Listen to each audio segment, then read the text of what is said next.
Hello, guys. So here we will be discussing the most important, Supreme Court judgments of 2025. So this is part two. In the previous session, what we have seen is we have covered 5 landmark cases which were related to narco analysis, governor's powers, and the presidential reference, arbitration, and property and title disputes. So in this session, we'll be studying the next 5 landmark cases. Plus, we'll also look at some of the important concepts also. So we will try to understand criminal law and unlawful assembly, spousal privilege versus right to privacy, and then curative petitions and miscarriage of justice, and the void marriages, maintenance and alimony, and then the freedom of speech, FIR norms, and the doctrine of chilling effect. See, these are the things that we are going to cover. And remember, these judgments are very important for your, of course, UPSC prelims when it comes to polity and law, rights, etc. And then UPSC mains in your GS2 governance areas, essay because it's touching democracy, justice, rights, and all these areas. And of course, interview, uh, especially when they ask on legal developments. And of course, this is very important for judiciary aspirants, but we focus more on UPSC. Let's start with the first one. So, Jainul versus State of Bihar, right? The theme is related to unlawful assembly, the common object, and section 141 and 149 of IPC. See, this case basically clarify an issue that has confused courts and police for decades. The question is mere presence in a crowd enough to convict a person for a crime committed by someone in that particular group? So one person is just present, but a group in a crowd, right? But the group has committed a crime. So the presence of this person, is it enough to convict that person? Now, to understand this, we must revisit 2 provisions. First, section 141 IPC and then section 149 IPC. So section 141 IPC, what is an unlawful assembly? A group becomes an unlawful assembly when there are 5 or more persons and then they share a common object and then they collectively perform certain prohibited act like intimidating the government or intimidating the public servants, committing crimes like trespass, vandalism, assault, etc., and forcing possession of property or obstructing the lawful processes. So this is what you mean by unlawful assembly.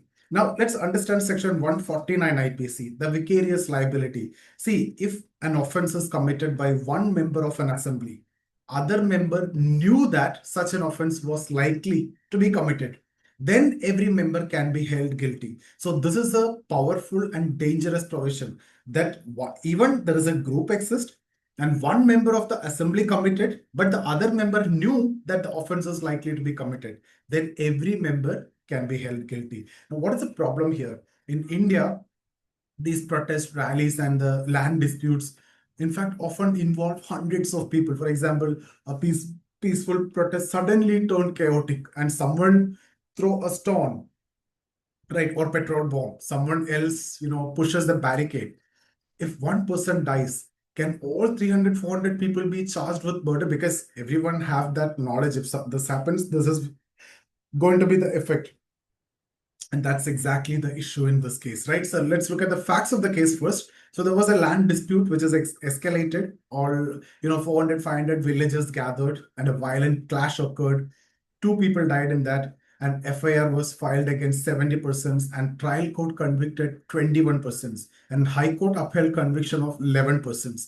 10 of them appealed in Supreme Court and their argument was, we were simply standing there. We did not share any common object and we are not responsible for this.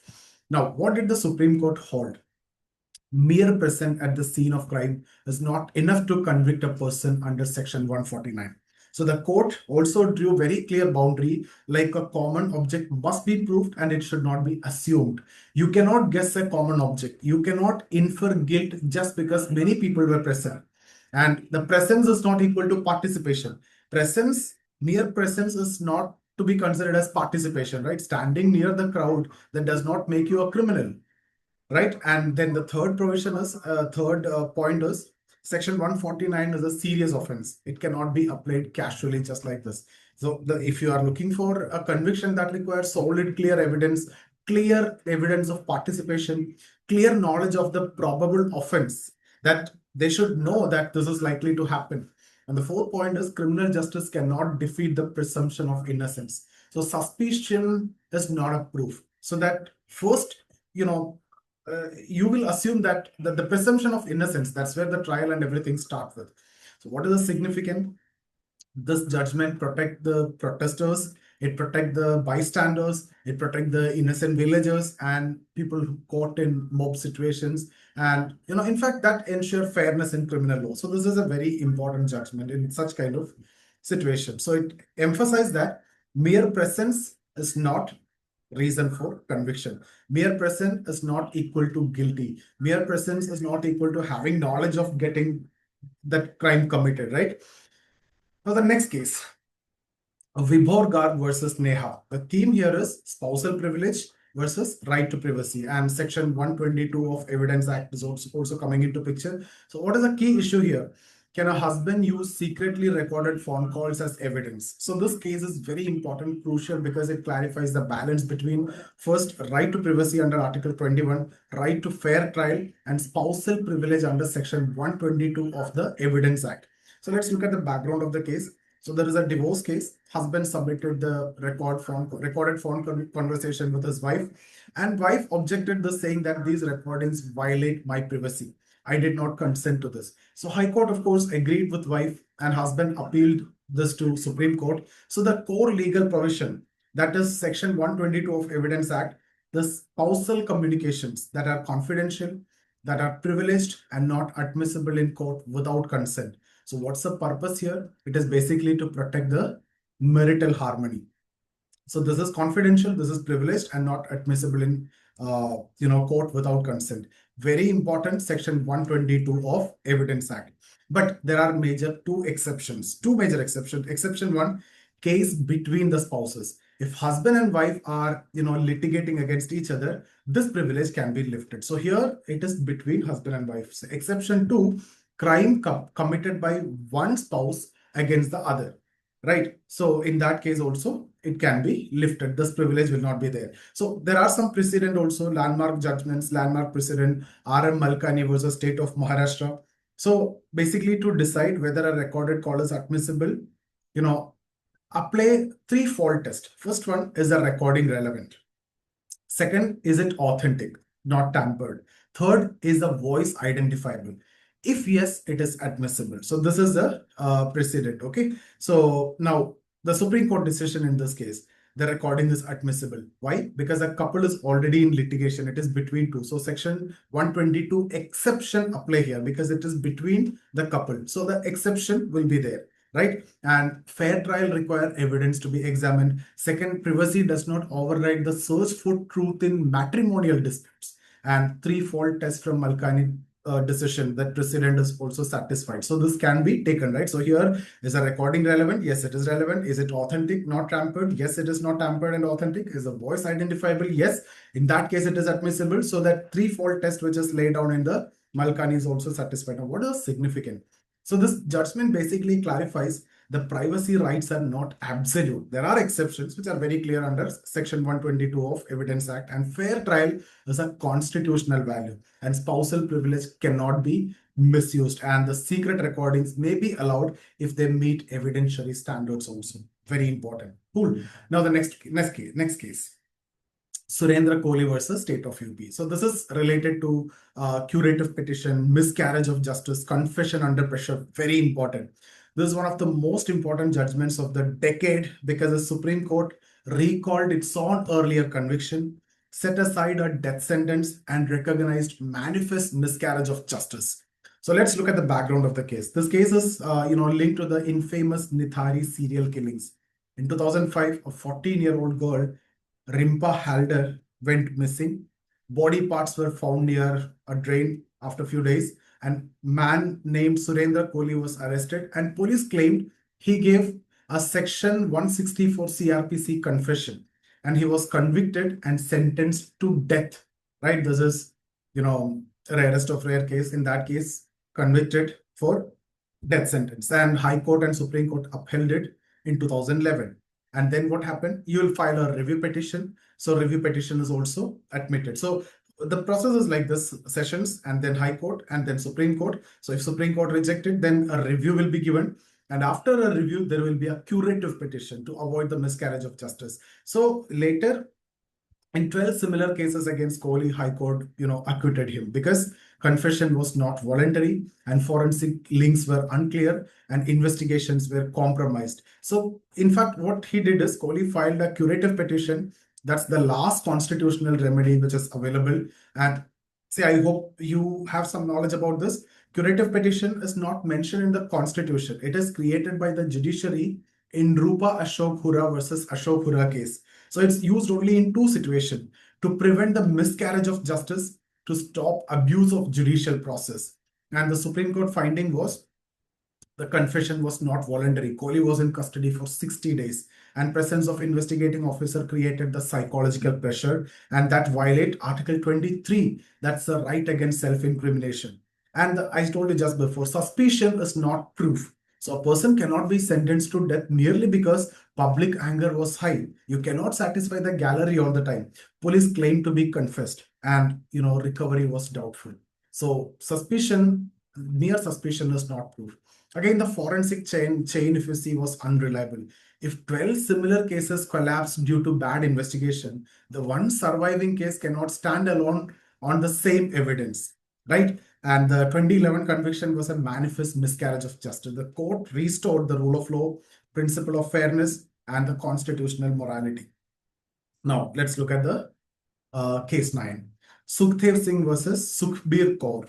So this is again it's related to void marriage maintenance alimony under section 2425 of HMA. So this case answered a very sensitive and important question. If a marriage is void, can the wife still claim maintenance or alimony? See, the facts of the case is husband filed a case under section 11 HMA to declare marriage as void because wife has already married. So it's a bigamy. So he filed a petition, and wife demanded maintenance under section 24 and alimony under section 25. So if you look at the legal background, section 24 of HMA, maintenance pendenti light, right? That is temporary. So that is given to financially weaker spouse while the case is ongoing. That is what maintenance. So the purpose is survival plus the litigation expenses. Now, section 25 HMA, that is the permanent alimony. The previous one was maintenance, that's temporary. This is permanent alimony that is granted after the marriage dispute is completely resolved, right? So the Supreme Court interpretation here is mere voidness of marriage that does not automatically extinguish the spouse's financial rights. So what court held is section 24 applies even if marriage is void because she still needs financial support to fight the case. Section 25, uses the term any decree. So this is important, any decree. So that include a decree of nullity, and thus permanent alimony can be awarded also. But again, this is not a rigid rule. Courts have the discretion, and each case depends upon the facts also. Now, why it is significant? So this judgment basically protects women from financial vulnerability and spouses trapped in fraudulent or void marriages also. So it reinforces the principle: no marriage is not equal to no rights, right? Even if marriage is void, still rights are there, especially this financial rights and all is there. So it doesn't mean that marriage is void, doesn't mean no financial rights or no rights. Even if it's void marriage, rights are there. Okay, now next case, Imran versus State of Gujarat. So the theme here is related to free speech, FIR norms, chilling effect under Article 19, clause 1, subclause A. So that case basically protects freedom of expression in the digital age. Like if you see the facts of the case is the petitioner recited a poem and posted it online, and some people felt it as offended, and FIR was lodged immediately.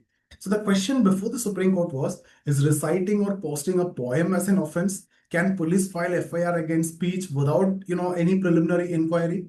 And are restrictions under Article 19 clause to be being misused or not?